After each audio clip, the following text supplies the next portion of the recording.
Hello friends, white board സ്റ്റോറിലേക്ക് സ്വാഗതം. ഇന്ന് നമ്മൾ പോകുന്നത് പുതിയ ഹിന്ദി സിനിമയായ സൂപ്പർ ബോയ്സ് ഓഫ് മലഗാൺ എന്ന സിനിമയിലേക്കാണ്. അപ്പോൾ ഈ സിനിമ കഴിഞ്ഞ വർഷം സെപ്റ്റംബറിൽ ഫിലിം ഫെസ്റ്റിവൽ സർക്യൂട്ടുകൾ റിലീസാവുകയും ഇപ്പോൾ ഫെബ്രുവരി അവസാനത്തെ ആഴ്ച തിയേറ്ററുകൾ റിലീസ് ചെയ്തിരിക്കുകയാണ്. ഈ സിനിമയിലെ ഒരു ക്രൂ ആൻഡ് ആക്ടേഴ്സ് ഫ്രണ്ടിലേക്ക് പോയി കഴിഞ്ഞാൽ സിനിമയിലെ ഡയറക്ഷൻ റീമ കാഡ്ഗിയാണ്. തലാഷ് ഗോൾഡൊക്കെ ഡയറക്റ്റ് ചെയ്ത ഡയറക്ടറാണ്. വളരെ ടാലൻ്റ് ആയിട്ടുള്ള ഡയറക്ടറാണ് പുള്ളിക്കാരി. റൈറ്റിംഗ് ഡിപ്പാർട്ട്മെൻറ്റിൽ വർക്ക് ചെയ്തിരിക്കുന്നത് വരുൺ ഗ്രോവറാണ്. മസാൻ, വിക്കി കൗശലിൻ്റെ മസാൻ പോലുള്ള സിനിമ എഴുതിയ മികച്ച ഒരു റൈറ്ററാണ്. ഇതിൻ്റെ ലീഡ് ആക്ടേഴ്സായിട്ട് വരുന്നത് ആദർശ് ഗൗരവ് ഉണ്ട്, വിനീത് കുമാർ സിംഗ് ഉണ്ട്, ശശാങ്ക് അറേറ ഉണ്ട്. ഇവരെല്ലാം പല ഹിന്ദി സിനിമകളിലും അവരുടെ കഴിവ് പ്രതിഭയൊക്കെ തെളിയിച്ച ആൾക്കാരാണ്. ഇതിൻ്റെ മ്യൂസിക് വർക്ക് ചെയ്യുന്നത് സച്ചിൻ ജിഗറാണ്. ഇതിൻ്റെ പ്രൊഡക്ഷൻ ചെയ്തിരിക്കുന്നത് ഫർഹാൻ അക്തർ, സോയ അക്തർ, ഹൃദയ് സിദ്വാനി. ഇവർ മൂന്നുപേരുടെയും ടീമാണ്. ഇനി ഈ സിനിമയുടെ ഒരു വൺ ലൈനിലേക്ക് നമ്മൾ വരുവാണെന്നുണ്ടെങ്കിൽ, മലഗാൺ എന്നു പേരുള്ള ഒരു ചെറിയ ഗ്രാമം, മഹാരാഷ്ട്രയിലെ ഒരു ചെറിയ ഗ്രാമം. അവിടെ കുറച്ച് ചെറുപ്പക്കാർ, ഒരു 90കളുടെ മധ്യത്തിലാണ് കഥ നടക്കുന്നത്. അപ്പോൾ ആ ചെറുപ്പക്കാരെല്ലാം കൂടെ അവിടെ ചെറിയൊരു വീഡിയോ പാർലർ എന്നുള്ള രീതിയിൽ ഒരു കുഞ്ഞു തിയേറ്റർ എന്ന് പറയാൻ പറ്റില്ല, ഒരു റെസ്റ്റോറൻറ്റിനെ അവർ രാത്രി തിയേറ്ററാക്കി മാറ്റുന്ന രീതിയിൽ ഒരു സ്ക്രീനൊക്കെ വലിച്ചു കെട്ടി അത്യാവശ്യം ചെറിയ പഴയ പടങ്ങളൊക്കെ പ്ലേ ചെയ്യുവാണ്. ചാർലി ചാപ്പിൻ്റെയും ബ്രൂസ് ലീയുടെയൊക്കെ സിനിമകളൊക്കെ പ്ലേ ചെയ്യുവാണ്. അങ്ങനെ ആൾ വരുന്നത് കുറയുമ്പോൾ അവർ എന്ത് ചെയ്യുമെന്ന് പറഞ്ഞാൽ, ഈ ചാർലി ചാപ്പിൻ്റെയും ബ്രൂസ് ലീയുടെയും സിനിമകൾ VCRലിട്ട് പാർട്ടായിട്ട് റെക്കോർഡ് ചെയ്ത് തിയേറ്ററിൽ കാണിക്കാൻ തുടങ്ങും. അപ്പോൾ ആൾക്കാർക്ക് അത് ഭയങ്കര ഇഷ്ടപ്പെടുന്നു, ഭയങ്കര സക്സസ്ഫുൾ ആവും. പക്ഷേ പെട്ടെന്ന് തന്നെ പോലീസുകാർ വന്നിട്ട് അതൊരു പൈറസി ആണെന്ന് പറഞ്ഞിട്ട് അവർ വീഡിയോ ടേപ്പുകളെല്ലാം പിടിച്ചുകൊണ്ട് പോവുകയും സ്ക്രീനൊക്കെ വലിച്ച് കീറുകയൊക്കെ ചെയ്യും. അങ്ങനെ അവിടെ നിന്ന് അവരാലോചിക്കുവാണ്, ഇങ്ങനെ നമ്മൾ ബാക്കിയുള്ളൊരു സിനിമയെ ഡിപ്പെൻഡ് ചെയ്ത് നമ്മൾ ഈ ഒരു വീഡിയോ പാർലർ നടത്തുന്നതിന് നല്ലതല്ലേ നമ്മൾ തന്നെ നമുക്ക് വേണ്ടി ഒരു സിനിമ ഉണ്ടാക്കുന്നത് എന്നുള്ള രീതിയിൽ. അങ്ങനെ പിന്നെ അവർക്ക് വേണ്ടി ഒരു സിനിമ ഉണ്ടാക്കുന്നു. അപ്പോൾ അവരുണ്ടാക്കുന്ന സിനിമയാണ് മലഗാൺ കി ഷോലെ എന്ന് പറഞ്ഞാൽ ഷോലെ സിനിമയെ അതുപോലെ എടുക്കുന്നു. അതിൻ്റെ ഒരു പാരഡി കോപ്പി അവർ ക്രിയേറ്റ് ചെയ്യുന്നു. പക്ഷേ കോമഡി ആയിട്ടാണ് അവരത് ക്രിയേറ്റ് ചെയ്യുന്നത്. അത് ഭയങ്കര സക്സസ് ആവും. പിന്നീട് തുറന്നുണ്ടാകുന്ന സംഭവ വികാസങ്ങളും ആ കഥയിൽ അവരുടെ ഫ്രണ്ട്ഷിപ്പും പിന്നെ അവർക്ക് പിന്നീട് എന്തൊക്കെ സംഭവിക്കുന്നു എന്നുള്ളതൊക്കെയാണ് സിനിമയുടെ ഒരു ഇതിവൃത്തം എന്ന് പറഞ്ഞു കഴിഞ്ഞാൽ.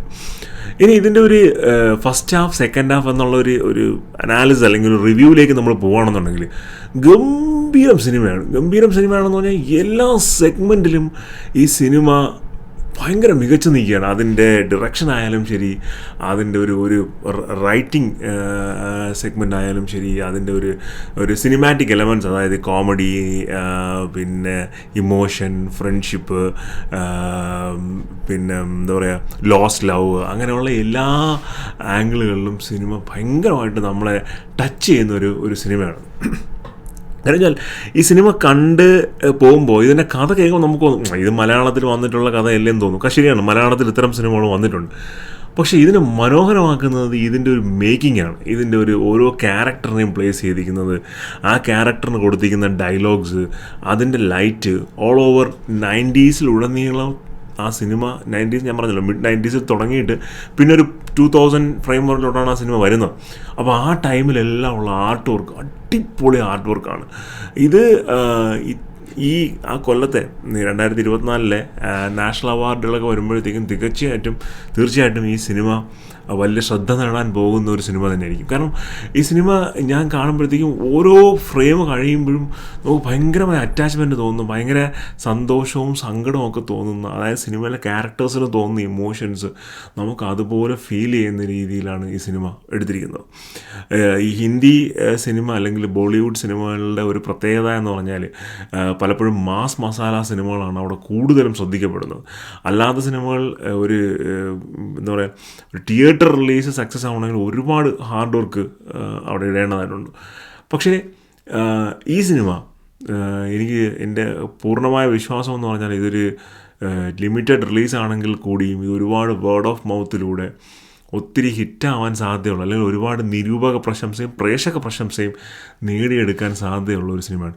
അൺഡൗട്ടഡ്ലി ഇതൊരു ലാസ്റ്റ് 10 ഇയറിലെ 10 വർഷത്തിൽ ഹിന്ദി സിനിമയിൽ ഉണ്ടായിട്ടുള്ള ഏറ്റവും മികച്ച സിനിമകളിൽ ഒരു സിനിമയാണെന്ന് പറയും. എന്തൊരു പെർഫോമൻസാണ് ആക്ടേഴ്സിൻ്റെയൊക്കെ. അതിൽ ഓരോരുത്തരെയും നമുക്ക് പേരെടുത്ത് ഇന്ന ആൾ ബെറ്റർ എന്ന് പറയാൻ പറ്റില്ല.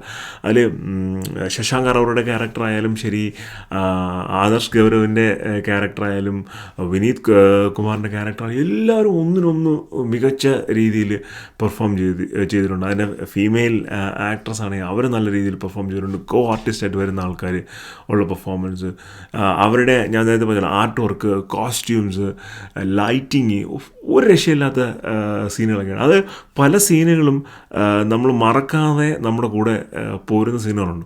അതായത് ടാക്സി ഡ്രൈവർ എന്ന് പറയുന്ന ഒരു ക്ലാസിക് സിനിമയുണ്ട്. ആ ക്ലാസിക് സിനിമയിൽ റോബർട്ട് ഡി നീറോ ആണ് നായകനായിട്ട് വരുന്നത്.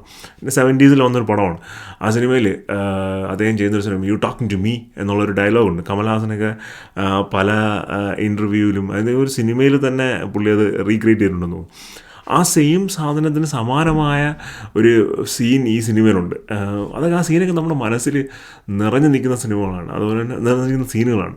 അങ്ങനെ പല സീനുകളും. അതുമാത്രമല്ല, ഒരുപാട് സീനുകൾ ഉണ്ട്. അതുപോലെ ലാസ്റ്റ് വർഷം ഞാൻ ആ സിനിമ റിവ്യൂ ചെയ്തിട്ടുണ്ടെന്ന് തോന്നുന്നു. സ്റ്റീവൻ സ്പിൽബർഗിൻ്റെ ലൈഫിനെ ആസ്പദമാക്കിയിട്ടൊരു സിനിമ വന്നിട്ടുണ്ടായിരുന്നു. സ്റ്റീവൻ സ്പിൽബർഗ് വളരെ കുഞ്ഞായിരുന്നപ്പോൾ ഒരു 8mm ക്യാമറ ഉപയോഗിച്ചിട്ട് ഷൂട്ട് ചെയ്ത സിനിമയും അതിനെ പറ്റിയുള്ള അമ്മാതിരി ഒരു ട്രജക്ടറിയിൽ പോകുന്ന ഒരു സിനിമയാണിത്. അത് തീർച്ചയായിട്ടും നിങ്ങൾ തിയേറ്ററിൽ കാണേണ്ട, ഒരിക്കലും മിസ് ചെയ്യാൻ പാടില്ലാത്ത ഒരു സിനിമയാണ്. നിങ്ങൾ നല്ലൊരു സിനിമ അനുഭവം നിങ്ങൾക്ക് തിയേറ്ററിൽ കിട്ടണമെന്നുണ്ടെങ്കിൽ ഇത് തീർച്ചയായിട്ടും ഒരു ടെറിഫിക്, വണ്ടർഫുൾ, ബ്യൂട്ടിഫുൾ മൂവിയാണ്. എനിക്കത് വാക്കുകളാൽ പറഞ്ഞറിയിക്കാൻ പറ്റാത്ത അത്രയും സന്തോഷം ഈ സിനിമ കണ്ടപ്പോൾ എനിക്കുണ്ടായി. അത് ഒരു പാക്ഡ് ഹൗസിലിരുന്നൊന്നും അല്ല ഞാൻ ഈ സിനിമ കണ്ടത്. സാധാരണ ഞാൻ സിനിമ കാണാൻ പോകുന്ന തിയേറ്ററും പിന്നെ സമയവുമൊക്കെ കുറച്ച് ഓഫ് ടൈമിങ്സും ഒരു റൂറൽ പ്രദേശമായതുകൊണ്ട് തന്നെ മോസ്റ്റ് ഓഫ് ദ ടൈം ഞാൻ സിനിമ കാണുമ്പോൾ തിയേറ്റർ എംപ്റ്റി ആയിരിക്കും. അധികം ഒന്നുകിൽ 1-2 ആൾക്കാർ കാണുമായിരിക്കും, അല്ലെങ്കിൽ ഞാൻ മാത്രമേ കാണത്തുള്ളൂ. പലപ്പോഴും നമുക്ക് ഒറ്റയ്ക്കിരുന്ന് സിനിമ കാണുമ്പോൾ ഭയങ്കരമായ ഒരു ഇൻഡെപ്ത് ഫീലിംഗ് വരും ക്യാരക്ടേഴ്സും സിനിമയെ നമുക്ക് ശരിക്കും ആസ്വദിക്കാൻ സാധിക്കുന്നത് അപ്പോഴാണ്. അപ്പോൾ അങ്ങനെ നമുക്ക് ഡീപ്പായിട്ട് ആസ്വദിക്കാൻ പറ്റുന്ന ഒരു വൾഗർ സീൻസ് പോലും ഇല്ലാത്ത വളരെ മനോഹരമായ ഗംഭീരമായ ഒരു സിനിമയാണ് സൂപ്പർ ബോയ്സ് ഓഫ് മലഗോൺ എന്ന് പറയുന്ന സിനിമ. റിമ കാഡ്ഗിയുടെ ഇതിന് മുമ്പ് വന്ന ഡയറക്ഷനിൽ വന്ന എല്ലാ സിനിമകളും, തലാഷ്, ഗോൾഡ്, അങ്ങനെ കുറേ സിനിമകൾ പുള്ളിക്കാരി വർക്ക് ചെയ്തിട്ടുണ്ട്. പുള്ളിക്കാരുടെ ബെസ്റ്റ് മൂവി ആയിരിക്കും ഈ സൂപ്പർ ബോയ്സ് ഓഫ് മലഗോൺ എന്ന് പറയുന്നത്. ആ റൈറ്റിംഗ്, മസാൻ എന്ന് പറയുന്ന ഗംഭീരം പടം റൈറ്റ് ചെയ്ത ആളാണ് വരുൺ ഗോവർ. ആ സെയിം സ്കില്ല് പുള്ളി ഇതിലും കാണിച്ചിട്ടുണ്ട്. പിന്നെ ഇതിൻ്റെ മ്യൂസിക്, സച്ചിൻ ജിഗറിൻ്റെ ബാക്ക്ഗ്രൗണ്ട് മ്യൂസിക്, ഓരോ സീനിനും കൊടുത്തിരിക്കുന്ന ഒരു ബാക്ക്ഗ്രൗണ്ട് മ്യൂസിക്, അതിൻ്റെ ഒരു ട്രാൻസിഷൻ, അതായത് ആ സീനിൻ്റെ ക്യാരക്ടേഴ്സിൻ്റെ ഇമോഷൻ മാറുന്നതനുസരിച്ച് മ്യൂസിക്കിന് കൊടുത്തിരിക്കുന്ന ഒരു ട്രാൻസിഷൻ, ഒരു രക്ഷയില്ല. ഗംഭീര പടമാണ്. വളരെ കുറച്ച് തിയേറ്ററുകളിൽ മാത്രമേ ഷോ ഉള്ളൂ നാട്ടിലൊക്കെ. തീർച്ചയായിട്ടും നിങ്ങൾ മിസ് ചെയ്യാതെ തിയേറ്ററിൽ പോയി കാണേണ്ട ഒരു സിനിമയാണിത്. ഇത് OTTയിൽ കാണുക എന്ന് പറഞ്ഞു കഴിഞ്ഞാൽ ഞാൻ റെക്കമെൻഡ് ചെയ്യില്ല. കാര്യം സിനിമ റെക്കമെൻഡ് ചെയ്യുകയെന്നല്ല, OTTയിൽ കാണുന്നതിനേക്കാളും കൂടുതൽ ഒരു മനസ്സിന് സന്തോഷം തരുന്ന, നമുക്കൊരു ഹാപ്പിനെസ് ഫീൽ ചെയ്യുന്ന, ആ ക്യാരക്ടേഴ്സുമായിട്ട് കണക്ട് ചെയ്യാൻ പറ്റുന്ന ഒരു എക്സ്പീരിയൻസ് നമുക്ക് തിയേറ്ററിൽ നിന്നും കിട്ടും. പിന്നെ അവസാനമായിട്ട് ഇത് ശരിക്കും ഒരു ഇൻസിഡൻറ്റിനെ ബേസ് ചെയ്ത് എടുത്തേക്കുന്നത്. ഈ കൂട്ടുകാരെല്ലാം ശരിക്കും മലഗോണിലുണ്ടായിരുന്ന കുറച്ച് ആൾക്കാരാണ്. അവരെ ബേസ് ചെയ്ത് എടുത്തിരിക്കുന്ന ഒരു സിനിമയാണ് ഇത്. 2012 വന്ന സൂപ്പർമെൻ ഓഫ് മലഗോൺ എന്ന് പറയുന്ന ഫസിയ അഹമ്മദിൻ്റെ ഒരു ഡോക്യുമെൻ്ററി ആസ്പദമാക്കിയിട്ട് ബിൽഡ് ചെയ്തേക്കുന്ന ഒരു സിനിമയാണ്. ഗംഭീരമായ സിനിമയാണ്. ഒരു തർക്കവുമില്ല. വാക്കുകൾ കൊണ്ട് ഒരു റിവ്യൂ പറഞ്ഞറിയിക്കാൻ പറ്റാത്ത അത്രയും മികച്ച സിനിമയാണ്. തീർച്ചയായിട്ടും തിയേറ്ററിൽ പോയി കാണുക. ഒരിക്കലും മിസ് ചെയ്യരുത് ഈ സിനിമ. കണ്ടിട്ട് നിങ്ങളുടെ അഭിപ്രായങ്ങൾ നിങ്ങൾ ഫീഡ്ബാക്കിൽ കമൻസിൽ പറയുക. വീഡിയോസ് ഇഷ്ടപ്പെടുന്നുണ്ടെങ്കിൽ ലൈക്ക് ചെയ്യുക, ഷെയർ ചെയ്യുക, സബ്സ്ക്രൈബ് ചെയ്യുക. അപ്പോൾ മറ്റൊരു വീഡിയോ ആയിരിക്കും. ബൈ.